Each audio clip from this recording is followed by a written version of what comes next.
جی بخاری صاحب، آپ نے مولانا فضل الرحمان صاحب نے کیا کہا وہ تو سنا ہے. آپ کو نہیں لگتا کہ کافی رہ کر خیال آ رہا ہے کافی دیر سے ان کو ہوش آئی ہے؟ دیکھیں پہلی بات تو یہ ہے کہ وہ کہتے ہیں نا، ہم تاریخ کے پنے الٹتے ہیں جب ہمیں کسی بیان کی صداقت یا اس کی حقیقت کا پتہ کرنا ہوتا ہے. 26ویں آئینی ترمیم جب پیش ہوئی تھی، اس کے مسودے کے اوپر جو گفتگو کی تھی مولانا فضل الرحمان صاحب نے، اگر میں ریکال کروں اس کو یا میرا پروڈیوسر دکھا سکتا، تو وہ اس سے بھی زیادہ سخت تنقید تھی یہ جو بھی 27ویں ترمیم کے حق میں کے خلاف کر رہے ہیں. لیکن الٹیمیٹلی جا کے ووٹ کس کو دیا تھا؟ 26ویں آئینی ترمیم کو. ان کے ووٹ کے بغیر وہ اس وقت پاس ہی نہیں ہو سکتی تھی. ٹھیک ہے. مولانا اپنے چپس اوپر رکھنے کے بادشاہ ہیں. میں کئی مرتبہ یہ کہہ چکا ہوں، بار بار مجھے کہتے ہوئے بڑا عجیب لگتا ہے. مولانا اچھے کھلاڑی ہیں، سیاست کے اچھے کھلاڑی ہیں. مثال کے طور پر وہ ابھی کہہ رہے تھے کہ پیپلز پارٹی جو ہے اس نے بڑی زیادتی کی ہے. اس نے وہ جمہوریت کے لمبردار تھی اور اس نے ووٹ دے دیا 27ویں ترمیم کو. اور پھر انہوں نے کہا کہ ہم ان سے دوستانہ شکوے کا حق رکھتے ہیں. اور بھائی سیاست میں دوستانہ شکوہ کیا ہوتا ہے بھائی؟ سیاست میں تو ادھر آپ اس طرف ہیں یا اس طرف ہیں. اور بخاری صاحب پھر اتنی ہمت کرتے کہ اس ترمیم کے اگینسٹ ووٹ دیتے نا، انہیں تو بائیکاٹ کر دیا. میں بائیکاٹ کر لیا نہیں، میں خود تو باہر تشریف لے گئے تھے. تو میں نے آپ سے کہا نا کہ جب آپ نے کوئی کام نہیں کرنا ہوتا تو آپ کے پاس 85 بہانے ہوتے ہیں. بنگلہ دیش کا دورہ رکھ لیا انہوں نے، وہاں جا کے اجلاس سے خطاب کیا. ادھر 17ویں ترمیم آرام سے پاس ہو گئی.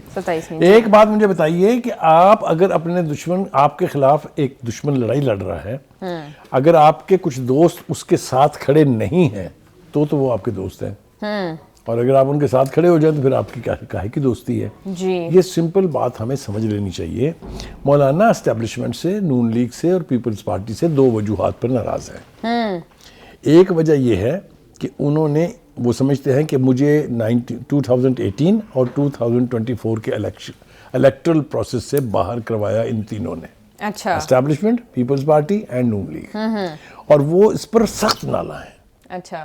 دوسری بات یہ ہے کہ 26ویں آئینی ترمیم کا قصہ تو پاک ہو گیا تھا، لیکن وہ کہتے ہیں کہ 27ویں ترمیم لانے کے لیے انہوں نے مجھ سے پوچھا تک نہیں. نہیں، بات ہوئی تو تھی، مولانا صاحب کے پاس مسودہ سب سے پہلے بھیجا گیا تھا. دیکھیے وہ بھیجا تو گیا تھا، لیکن انہوں نے جا کے ترلے ورلے تو نہیں کیے نا، کسی نے کوئی وفد شفد نہیں کیا.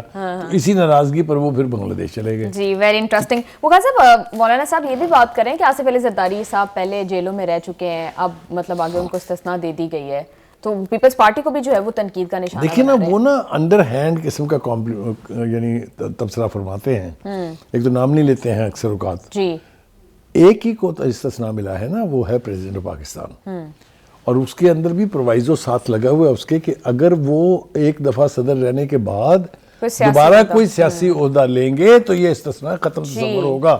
جی. ٹھیک ہے. لیکن آپ یہ دیکھ لیجئے گا کہ ابھی 2-4 وزٹس ہوں گی پیپلز پارٹی کے لیڈروں کی، بلاول جائیں گے ان کے گھر، زرداری صاحب ان کو پریزیڈنٹ ہاؤس میں مل لیں گے تو سب ٹھیک ہو جائے گا. ان کو چاہیے کیا بخاری صاحب؟ دیکھیے جیسا میں نے کہا کہ وہ یہ چاہتے ہیں کہ وہ واپس مین سٹریم پالیٹکس میں آئیں. جی. ان کی جماعت بہت سٹرونگ ہے، ان کے پاس فالوئنگ بہت زیادہ ہے، لیکن ان کی ریپرزنٹیشن جو ہے اسمبلیوں میں وہ بہت سکویزڈ ہے. لیکن ابھی تو ہم جس طرح سے مائنس پیپلز پارٹی والے فارمولے کی بات کریں تو اس میں تو JUIF جو ہے وہ ریلیونٹ ہو گئی ہے کافی. دیکھیے ریلیونٹ تو وہ ہمیشہ سے ہے. نواز لیگ میں ایک کمال یہ ہے کہ وہ کبھی بھی مولانا فضل الرحمان کو ناراض کرنا افورڈ نہیں کر سکتے. جی. آپ دیکھیے چاہے وہ 26ویں ترمیم کا مسئلہ ہو یا کوئی بھی مسئلہ ہو، الیکشن کا مسئلہ ہو، الیکشن کے بعد جو کنٹروورسیز تھی اس کا مسئلہ ہو، وہ الٹیمیٹلی یہ اونٹ کس طرف بیٹھنا ہے یہ طے ہوتا ہے پہلے سے. جی. تو ہیونگ سیڈ دیٹ 2-3 چیزیں اور امپورٹنٹ انہوں نے کہی ہیں. ایک تو انہوں نے کہا کہ ابھی تو 26ویں آئینی ترمیم جو ہے وہ عدالت میں تھی، اس کے اوپر فیصلہ ہونا باقی ہے، یہ 27ویں بھی لے آئے. بات تو وہ ٹھیک کر رہے ہیں، قانونی اعتبار سے اگر آپ دیکھیں تو ان کی بات میں وزن ہے. لیکن وہ الٹیمیٹلی اگر 27ویں ترمیم کا حصہ بھی بن جائیں گے تو کیا ہوگا؟ بالکل پہرا دیں اپنی بات پر تو پھر مزہ ہے اس ساری صورتحال کا. بخاری صاحب، سلمان اکرم راجہ صاحب کہہ رہے ہیں کہ ابھی تک آئینی عدالت کے بائیکاٹ کے حوالے سے فیصلہ نہیں کیا، آلدو 27ویں ترمیم کا بائیکاٹ تو انہوں نے کیا ہوا ہے، تو یہ کیا ہپوکریسی ہے؟ دیکھیں یہ چون کا جو مربع ہے نا PTI، اس میں جتنے منہ ہیں اتنی ہی زبانیں ہیں. جی. اس لیے آپ یہ سلمان اکرم راجہ صاحب کی 50 کی ہوئی باتیں جو ہیں اس کی تردید ہو چکی ہے، اس کو شٹ اپ کال بھی مل چکی ہے. اب پھر انہوں نے ایک درفنتنی چھوڑ دی. مجھے بتائیں، جب آپ نے ایک ترمیم کے پاس ہونے کی مخالفت کی اور بائیکاٹ کیا پارلیمنٹ میں، تو آپ آئینی عدالت کو کیسے مان سکتے ہیں؟ اور پھر اس کے بعد کہتے بھی رہے ہیں کہ آئینی عدالت نے تو جنازہ نکال دیا ہے. یہ جو ڈویلٹی ہے، اس لیے کہ ان کو توقع ہے کہ شاید وہاں سے ہمیں کوئی ریلیف مل جائے گا. لیکن ایسی توقع ان کو ہونی تو نہیں چاہیے. ہاں نہیں ہو. دیکھیے نا میں نے کہا نا آپ سے چوں چوں کے مربے سے پھر آپ کیا آپ مسکرا دیتی ہیں جب میں چوں چوں کا مربع کہتا ہوں. دیکھیے جہاں پر جتنے منہ اتنی زبانیں ہوں, جہاں پر فیصلہ کرنے والا ایک شخص ہو اور اس کے نیچے لوگ فیصلے کرنے کی صلاحیت کو منوانے کے چکر میں مختلف بیانات دیں, وہاں یہی امبیرسمنٹ ہوتی ہے.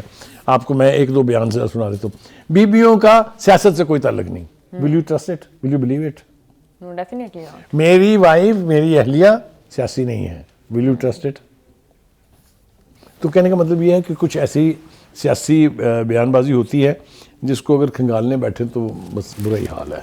جی بخاری صاحب, اسما بخاری صاحبہ بھی اس حوالے سے کافی بات کریں کہ ضمنی الیکشنز کا کوئی بائیکاٹ پی ٹی آئی نے نہیں کیا ہوا تھا, یہ تو اندر کھاتے ساری انہوں نے اپنے کینڈیڈیٹس کو کھڑے کیے تھے, ان کو بیک بھی کر رہے تھے, پھر مخالفت میں کیمپین بھی چلا رہے تھے.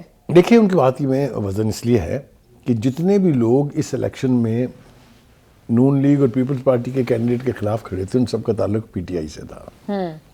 چاہے وہ آزاد کے نام سے کھڑے تھے, کیونکہ آزاد تو کھڑا ہونا تھا انہوں نے, چونکہ پارٹی جو ہے وہ آفیشلی تو بائیک آؤٹ کر چکی ہے نا, پھر ان کی کیمپین چلائی گئی, ان کو ووٹ پڑے ہیں.